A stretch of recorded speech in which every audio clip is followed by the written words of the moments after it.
Ok, estamos de volta ao vivo aqui no Frente a Frente. Hoje, vem acompanhando o cenário político aqui no Brasil a partir da diplomação do presidente eleito Lula em alguns pontos do país, especificamente em Brasília. Registraram aí focos de confronto direto entre eleitores bolsonaristas com a polícia lá no Distrito Federal.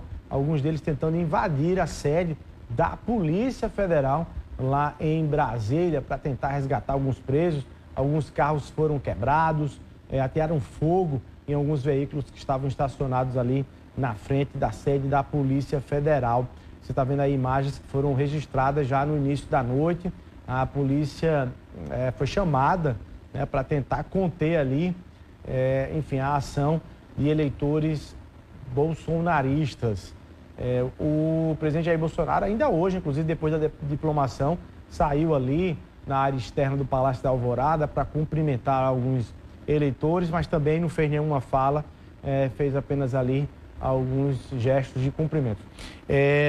Professor Gonzaga Júnior, aqui na Paraíba, qual é a perspectiva que você tem do retorno do governo Lula para João Azevedo, aqui do PT, dessa relação do PT com João Azevedo? Há uma reconciliação completa aí a partir de agora ou não?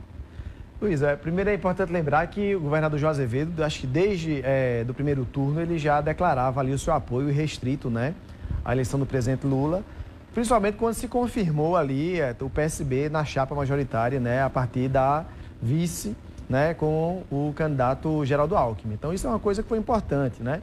Embora o PT estivesse apoiando a candidatura do veneziano, acho que dentro de um acordo ali, pensando ali no MDB a partir da região Nordeste, vamos lembrar que o MDB do Nordeste, ele ali fecha um acordo em torno da candidatura de Lula. Ele não apoiou a Simone Tebet, que era a candidata do seu próprio partido. Então, essa demonstração na Paraíba, né, primeiro, o apoio do presidente Lula e do PT a veneziano foi, na verdade, o cumprimento desse acordo. A partir do momento que o governador João Azevedo vai para o segundo turno, você tem, consequentemente, né, ali a confirmação desse apoio desse campo para o governador João Azevedo. O governador João Azevedo ele tem se comportado dentro da base, não só eleitoralmente, mas agora dentro da base de sustentação do presidente Lula, né? O próprio Gervásio tem dito isso, tem participado da equipe. Foi eleito agora presidente do Consórcio Nordeste. Presidente do Consórcio Nordeste, ou seja, já entra 2023, com a posse de Lula, como o presidente do consórcio da região do país que elegeu o presidente Lula, ou que deu ali majoritariamente, proporcionalmente, a votação que garantiu a vitória de Lula. Então, o governador João Azevedo, ele entra com peso político. Se ele vai fazer, por exemplo, a disputa de espaço dentro do governo Lula, aí é uma outra questão, porque vamos lembrar que o presidente Lula ele foi eleito dentro de uma frente ampla, ou seja, não é só o PSB. O PSB faz parte da chapa majoritária. Agora, obviamente, o governador João Azevedo ele vai disputar os rumos desse governo pensando na questão dos investimentos, não só para Paraíba, mas agora, enquanto presidente do Consórcio Nordeste, mas dos investimentos na região. Né? Então, ele entra com um peso político muito forte. Né? Então, resta saber... Traduzindo, ministérios para Paraíba ou indicações diretas de João Azevedo para cargos importantes, você acha que não pode até acontecer, mas não é por aí? Mas é possível, porque vamos lembrar também de outra figura importante que também tem uma relação direta com o presidente Lula, que foi a deputada Pauliana, né? Que ali se colocou dentro de uma candidatura que conseguiu se projetar muito rapidamente e muito bem. É uma pessoa que tem uma interlocução muito boa com os vários setores da sociedade, tanto da classe política quanto dos movimentos sociais. Então, acho que Pauliana, ela se cacifou para disputar ali um cargo de representação, de importância política, seja no governo federal, mas também aqui na Paraíba. Né? Então, a gente quer saber ali qual é a estratégia do PSB dentro desse contexto ali da eleição do presidente Lula. Mas não resta dúvida que, por exemplo, grandes obras como a finalização do canal Acauã-Araçagi, a triplicação da BR, então grandes obras de infraestrutura na Paraíba serão cobradas, né, a partir do momento que você tem ali o apoio, né, ao presidente Lula e, consequentemente, porque vamos lembrar, Luiz, que o presidente Lula ele disse que na primeira semana de governo, ele vai chamar os governadores, porque ele quer saber quais são as obras de estruturança de cada estado.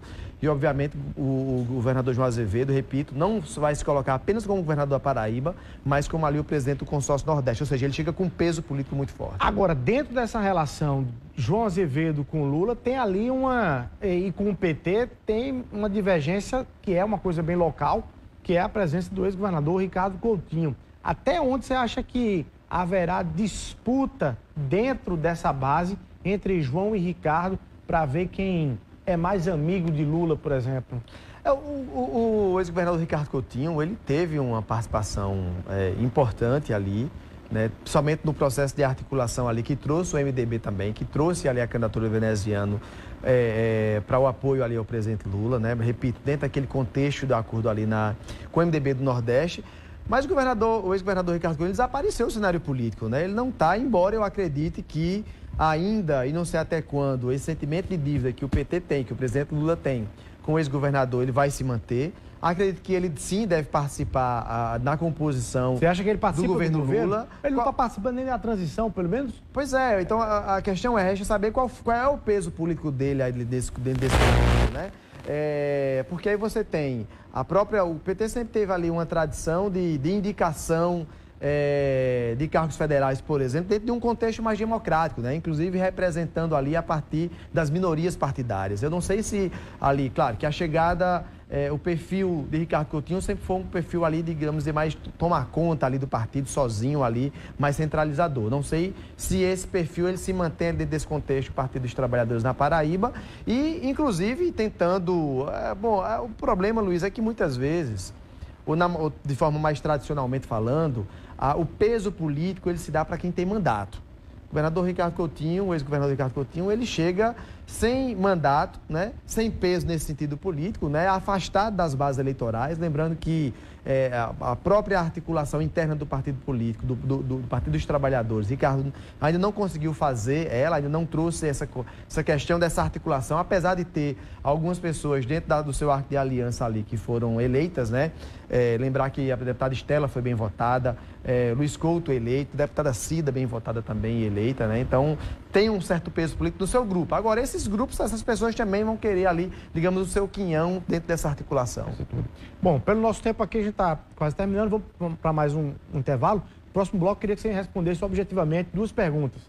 Qual é o papel de Bolsonaro a partir de janeiro de 2023? Você acha que em que patamar ele vai ficar para as próximas eleições e quais são os principais desafios do governo Lula a partir de 2023? Rapidinho, daqui a um minutinho a gente está de volta.